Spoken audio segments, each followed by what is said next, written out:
Create with AI.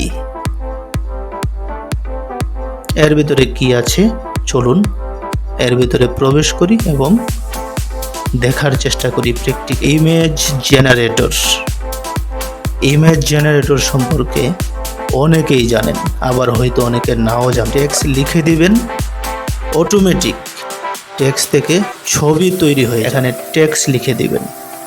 Text লিখে দিয়ে আপনার কাঙ্ক্ষিত ছবি পেয়ে যাবেন। আপনি চাইলে ছোট টেক্সট বসাতে পারেন অথবা আপনার প্রয়োজন অনুযায়ী বড় টেক্সট বসাতে পারেন।